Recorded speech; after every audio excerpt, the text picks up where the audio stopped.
Bom, pessoal, nessa próxima aula agora eu vou fazer algumas considerações a respeito do Git que nós não abordamos, né, nas últimas aulas, quando a gente viu na prática o funcionamento da ferramenta mesmo, e mesmo nas aulas expositivas teóricas anteriores, quando a gente falou de controle de versão e do Git, alguns pontos que ficaram faltando, alguns conceitos que são importantes, né? Então a gente vai falar do modelo Trunk-Based, né, um modelo de gestão de branch que se opõe ao modelo anterior, ao modelo que nós nos aprofundamos, né, no Git Flow.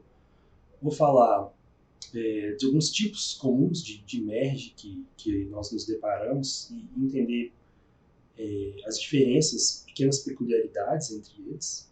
Tá?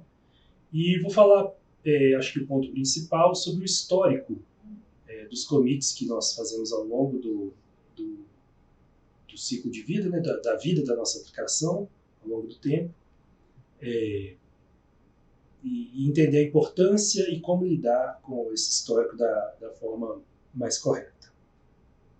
Bom, então, começando aqui pela ideia do Trunk-Based Development, o que é a ideia de se trabalhar com o Trunk-Based Development? Vamos dar alguns passos atrás, voltar na ideia do Git Flow, a gente estava falando do Git Flow, e eu não quero aprofundar muito,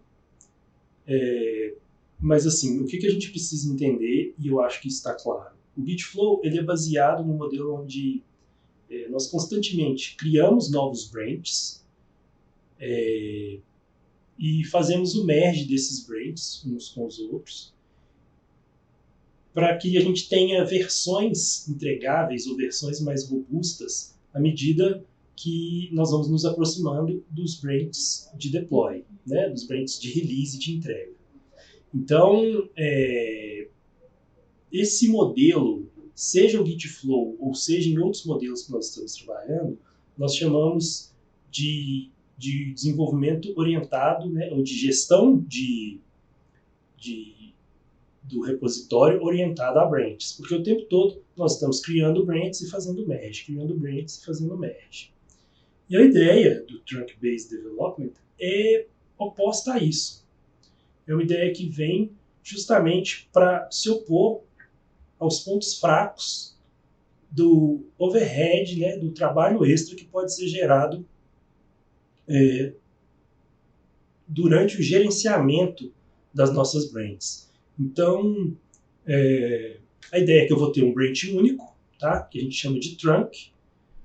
Esse trunk, usando a nomenclatura do Git, nós normalmente vamos chamar de master ou de main branch, tá ok? Então, o trunk é o nome do modelo, mas que a gente pode também chamar de master-based development ou main-based development. Mas a ideia, o que importa para a gente é entender o seguinte: a gente vai ter uma branch única e todo mundo vai fazer commit nessa branch. E esse modelo de trabalho, ele exige uma certa maturidade para que a gente possa conseguir alcançar o resultado esperado. Então, assim, em primeiro lugar, é importante que a gente trabalhe com o conceito de pull requests. O que é isso? Antes de fazer o commit numa branch, um desenvolvedor vai sempre consultar um par, um outro desenvolvedor, ou preferencialmente um desenvolvedor mais experiente, um arquiteto, né, e fazer esse request de pull para que ele analise o código e escolha se aquele commit vai entrar na branch ou não. Né? Então essa é a ideia de um pull request. O código precisa ser avaliado por um outro desenvolvedor. Preferencialmente um mais experiente, mas muitas vezes também é muito comum que seja um par, né? Um outro desenvolvedor, colega de trabalho. Para evitar qualquer viés, qualquer falha, algum débito técnico. Né? Outro passo importante é que o branch que a gente está trabalhando, ele tem que ficar muito protegido. Além dessa proteção de processo, né, de ter um outro desenvolvedor trabalhando ali na validação do código que vai entrar, é muito importante que o código esteja, que o processo de merge, né, de aceitação do commit, bem como o processo de teste da nova versão que está sendo gerada com aquele commit seja todo automatizado, porque frequentemente vão haver novos commits, né, numa mesma branch, que a gente só tem uma, então o número de commits é muito alto, e se uma pessoa fosse analisar isso manualmente, ia tomar muito tempo, além, obviamente, dos riscos, né, de uma análise feita por um ser humano que é falho. Então a gente precisa de automatizar esses processos precisam acontecer de forma mais rápida possível e de forma mais automática possível. E além disso, é um modelo que prega que o número de commits tem que ser muito frequente por parte do desenvolvedor e que especialmente ele não fique mais de um dia sem fazer o commit. Quaisquer pequenas alterações, quaisquer pequenos ajustes, ele tem que estar constantemente empurrando para a branch, né, que a gente está trabalhando, para a nossa master lá, para que não fique desatualizado o código que ele está desenvolvendo. Okay? Então, exige uma certa maturidade, mas, por outro lado, traz alguns ganhos também. E o primeiro ganho, eu acho que é bem óbvio, que é realizar menos trabalho. Assim.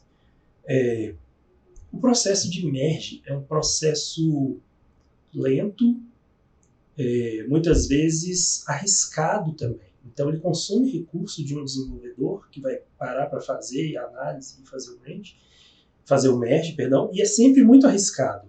É sempre muito arriscado que isso vai introduzir novos bugs, que pontos que estavam funcionando parem de funcionar, que vai quebrar a aplicação. Então, trabalhando com um branch único, né, com o Trunk-Based Development, a gente tira esse risco e essa carga de trabalho extra.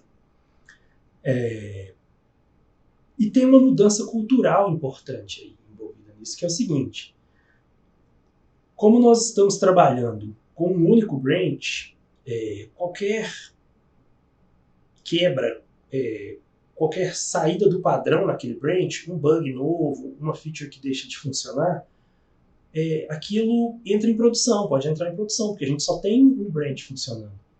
Então, trabalhar com menos branches, né, na verdade trabalhar com um só nesse caso, mas de maneira geral trabalhar com menos branches, traz para a equipe de desenvolvimento uma cultura que a gente vai estudar mais adiante no curso, que é a cultura de integração contínua. Quer dizer, as versões diferentes, os commits, os códigos, as versões que cada um está trabalhando ali, dentro do seu ambiente de desenvolvimento, tem que estar sempre preparadas e aptas para ser continuamente integradas umas às outras. Então, hoje é uma prática muito comum, né, no mercado, e fala-se bastante em integração contínua, junto com outros processos, né, ligados ao DevOps, assim, que nós vamos estudar mais adiante, então quem não conhece não se preocupe, mas hoje é muito comum falar-se muito frequentemente em integração contínua, porque é uma prática muito, muito adotada no mercado e que traz muitos benefícios, né? O código tem que estar sempre pronto para ser integrado às partes e para que isso evolua até chegar à entrega para o cliente final, né, para o deploy da aplicação. Isso facilita, suaviza todo o processo. Então, alguém que esteja vendo agora o Trunk-Based Development e seus pontos positivos já deve ter percebido que ele é bem oposto, por exemplo, ao Git Flow, ao Flow do Git, que é o contrário, que é um fluxo de trabalho, uma forma de se gerenciar branches, que é mais robusta, que é mais segura, mas que tem uma carga de trabalho extra muito grande, tanto para a realização dos merges, quanto os riscos, né, que a gente corre quando vai fazer esse merge de quebrar a aplicação. Mas que, por outro lado, traz ganhos da gente ter sempre as releases separadas, né? Alguém pode trabalhar numa feature nova sem se preocupar com a release que está próxima de sair, né? Que está próxima de ser lançada. Então, e aquela feature que eu estou trabalhando num branch específico não vai quebrar, né? Quando a gente está falando aí do Git Flow ou de qualquer flow baseado em branches. Então, eu acho que fica muito claro assim, a gente perceber que existem prós e contras em cada lado. Bom, e justamente para suprir falha, né, não uma falha, mas uma limitação do Trunk-Based Development, é comum que nós criemos branches, né? Mas como assim, né? O professor faz uma aula toda falando que a gente não vai usar branches, que a gente vai fazer commit numa branch única, e agora vem falar de criar branches, outras branches. Então, é uma questão, vamos dizer, cultural e de entender o que está acontecendo. As novas branches são permitidas, então é permitido que eu crie branches para desenvolver um trabalho separado que não vai entrar na minha branch principal. Desde que isso seja em circunstâncias específicas e fechadas. Então, assim, uma equipe que está trabalhando numa feature específica por um período de tempo muito pequeno, ok? Muito pequeno, e que ela mesma se encarregue de estar sempre buscando as novas versões do branch principal do trunk por esse período pequeno, ok? Para que eles possam revisar os códigos um do outro, para que eles possam consolidar, testar, né? E feito isso, pronto, você pode submeter como um commit para dentro do trunk, mas não trabalhar naquela branch como algo longo. É o que a gente chama de short-lived e long-lived branches. Então, é permitido que se criem branches auxiliares quando a gente está trabalhando com trunk-based, mas são branches que devem existir por um curto tempo de vida e que tem uma função específica por um tempo específico ali, por um período de tempo específico, tá? Bem delimitado. Bom, o tempo todo a gente falou de merge aqui no capítulo de Git, né, de sistema de controle de versão, e a gente falou que constantemente a gente está fazendo merge de diferentes partes do nosso trabalho. O Git ele trabalha por padrão com duas formas mais usuais de se fazer merge de diferentes branches, tá ok? Eu não vou entrar em detalhes de sintaxe de cada comando, como a gente faz cada uma, nem estou apresentando um exemplo hands-on disso, assim, né? Não tá pôr a mão na massa. Mas eu acho que é importante mencionar a existência desses dois e explicar a diferença. Quando a gente está trabalhando no branch, eu tenho uma linha, vamos usar essa imagem aqui, tá, de uma série de commits como exemplo. Então eu tenho esse commit 98CA9, que é o primeiro commit, ele é onde tudo começa, né? E o segundo commit, que é o 34AC2, aponta para o primeiro, o terceiro para o segundo e assim sucessivamente. Bom, quando a gente cria uma nova branch, um novo commit numa branch existente, ele sempre aponta para o anterior. E quando eu crio uma nova branch a partir de outra, eu tenho uma outra linha do tempo acontecendo, que é o caso dessa C2B9E e da 87AB2. E quando eu crio isso, em algum momento eu vou fazer o merge. E essas branches são independentes. Eu não sei, quando eu estou trabalhando na minha branch, o que a outra branch o que está acontecendo nela, o que os desenvolvedores que estão trabalhando naquela tarefa estão fazendo. E pode ser que aquela branch não sofra nenhum commit. Tá ok? Então é como se nesse exemplo aí, que a gente está vendo, eu criasse uma branch para fazer esse commit 87AB2, começasse a trabalhar, nesse caso só tem um commit, eu suponho que eu tenha feito vários commits, e na minha base de onde eu criei a branch, que a gente pode assumir, por exemplo, que é o nosso master, né, o trunk lá, o F30AB, pode não ter havido nenhum commit. Okay? Pode ser que ninguém tenha feito commit.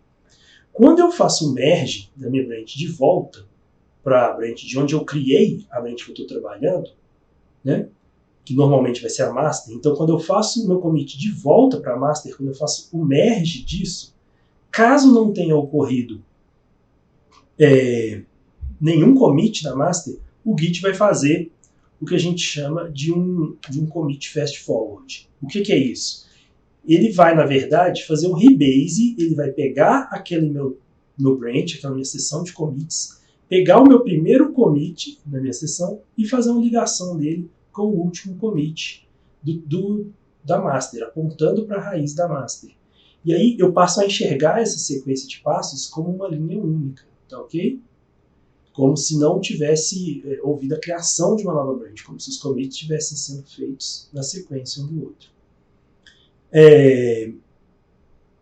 Mas eu posso forçar o Git a fazer um commit, fazer um merge comum nessas situações, usando essa opção do git merge -no-ff,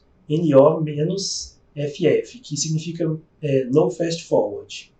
Porque nesse caso, tá ok? Quando os dois branches que vão fazer o merge sofrem commits, quando há commits nos dois casos, o Git vai se encarregar de criar um commit a mais, único, lá na ponta da minha estrutura, para que eu possa fazer o merge. E esse é o que a gente chama de merge recursivo, quando os arquivos dos dois branches vão ser integrados num commit que junta esses dois branches, tá ok? Que é o commit padrão do Git para quando há situações em que os dois branches evoluíram. Tá ok, pessoal? Mas na maior parte das vezes vai ser transparente, nós não precisamos nos preocupar com esse detalhe. Bom, por fim, assim, para encerrar, eu queria abordar um tema muito importante quando a gente está trabalhando com o Git. Porque, como o nome já sugere, a gente está trabalhando com um sistema de controle de versão. Então, o histórico das alterações que nossa aplicação sofre durante o tempo é muito importante, é muito valioso para a gente, tá ok? Mas há situações, mesmo quando a gente está trabalhando com um processo robusto, que tem teste, né, que tem automatização dos passos, mesmo nesse tipo de situação, é claro que é possível que eventualmente aconteçam falhas, né? Todos os desenvolvedores estão sujeitos a isso. Nesse tipo de situação, pessoal, é recomendado que a gente use por padrão o git revert. O que é o git revert? É eu fazer um commit, ok? Um novo commit que vai ser anexado a essa minha sequência aí de commits e que esse commit desfaz tudo que foi feito anteriormente, tá ok? Então, se eu adicionei um botão numa tela que quebrou a minha aplicação, eu faço um revert e o que esse revert vai fazer não é apagar aquele commit, é criar um novo commit removendo as alterações que quebraram a minha aplicação. Bom, e por que isso é tão importante? Porque o revert ele é um comando seguro. Ele não altera os commits que estão para trás, ele não altera o histórico da nossa sequência de commits do repositório que a gente está trabalhando. E ele se opõe, portanto, a essas outras opções de comandos que podem ser usados para corrigir falhas, mas que, em oposição ao revert, são comandos do Git que alteram o histórico. Então, eu até deixei de azulzinho aí o git revert para mostrar que ele é sempre seguro, tá? E esses outros comandos que eu vou explicar agora cada um deles. Esses outros comandos eu recomendo fortemente que só sejam usados quando você estiver trabalhando no ambiente local com o Git na sua máquina. Depois que isso foi para um repositório central, né?